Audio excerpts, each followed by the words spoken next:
Yeah, you just work them down, just break them down. I think that's what. Put a lot of pressure on the head apparently.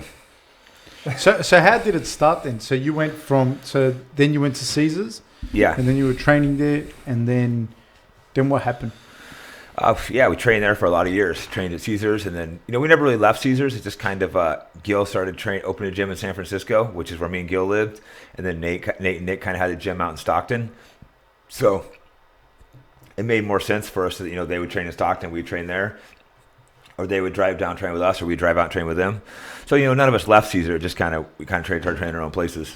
But what I'm saying is because you were rewinding back a little bit, you were still young. Yeah. And then you just started fighting. Oh, yeah. So I fought a couple fights with Chuck Liddell before I moved to San Francisco. So I had a couple fights there. And like I said, I saw Caesar's team was doing really well with David Terrell, Gil Castillo, he fought for UFC title.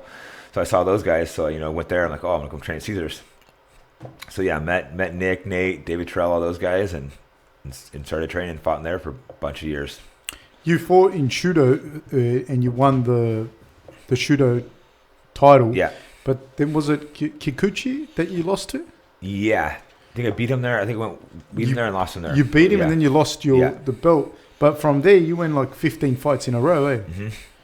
And in that you had some very, very colourful fights. Yeah, some pretty good fights in that streak. It was during that streak that you fought Henderson? Yeah, I think Henderson, Condit, Kami, I don't know, a bunch of other guys. But when you fought Henderson, can you talk us through that fight? Because that was massive shots you took, man, in that first... Yeah, that was... we were talking about that earlier. That was one of those fights... I had a lot of pressure in that fight because it was the last fight, my Strikeforce contract, but I wanted to switch to UFC, so you want to make sure...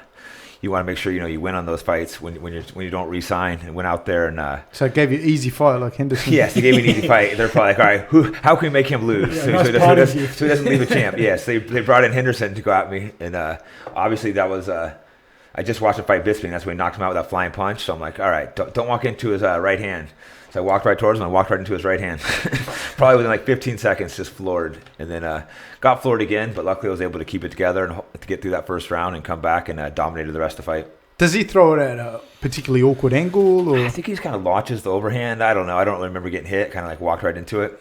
So you can't remember that, because you were saying to me earlier that you thought you slipped. Yeah, because I remember being there on the ground, and I was like, how did he get here? And then I just fought through it, and I went in the between rounds. I was in the corner, and I was like, I slipped, right? And the cornerman was just like, yeah. I don't know why they didn't correct me. I went to ask them later, like, why didn't you tell me? They're like, I don't want to break your confidence. So I was like, all right. Who was your cornerman? I think it was Gil Melendez, Gaitara Kazim. Both of these guys, they're both good cornermen, but I guess it's maybe it's the right thing to lie to me. It made me feel more confident. I'm like, he can't knock me down. I think it was a good call. Exactly. It gave me confidence. What if you were sitting in the corner like, dude, you just got floored twice. You should have seen how you dropped. Yeah, the best part was, I think for like 3 days after, I didn't watch the fight, and I was just telling everyone, like, he didn't knock me down. He hit you hard. And I was like, no. People were like, man, that's hot. And I'm like, no, I just slipped, telling everyone. And then I went to watch the fight a few days later, and I'm just like, what the fuck? Why did they not tell me? It's like the emperor's new clothes, eh? Everyone's like, no one's telling you that. Yeah, the funny thing is I remember making fun of fighters before when you see them when they're like, I didn't get knocked down, I slipped, and you watch that and it's like, oh, you don't realize you got dropped. You slipped on his hand. Yeah. Do you think you went out? I think it was like a split second because I kind of when I watched it, I fully just collapsed. But luckily it was good reffing because I woke up instantly and was able to come back and start fighting again.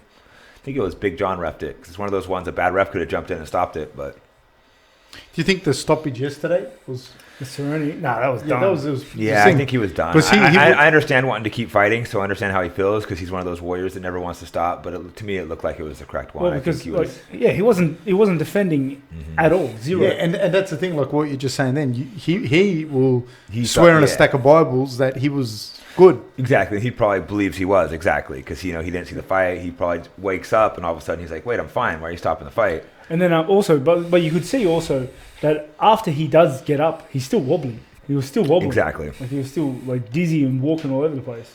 It's just tough, when you're a warrior, you want to keep fighting. And I'm surprised Gaethje stopped hitting him. No, Gaethje hit him. No, I know, but then he stopped and looked at the ref. And he hit him anyways. And then the ref wasn't doing anything, so he hit him again. Yeah, Gaethje had to re-hit him. He didn't want to, but he didn't really have a choice. And then stopped again. He stopped again and looked at the ref. And the ref still didn't stop it, so he started hitting him again. And then the ref come in. And I was like, I would not have stopped No, ever. Gaethje was being way too nice. I mean, good on him, but it's just like, Yeah, I wouldn't stop. I'd keep hitting no him. way. I'd still be hitting him now. Yeah, that's why I don't understand. Sometimes you see fans bitching like, "Oh, you hit him an extra shot." It's like, dude, you're in there fighting. You're not thinking. You're trying to win the fight. Yeah, if they don't stop you there and then. Yeah, I don't want it's him to get back up. Oh yeah, your adrenaline's going. You're just thinking, put this guy away. You're not worried about hitting him an extra time. Yeah, because like people don't realize that you don't want the fight to go on. No. Like, fighting's You want to hard. end it, dude. yeah. I want to stop this right Exactly. now. You want to get out there and get paid. Get out. I want to win and be done with it now.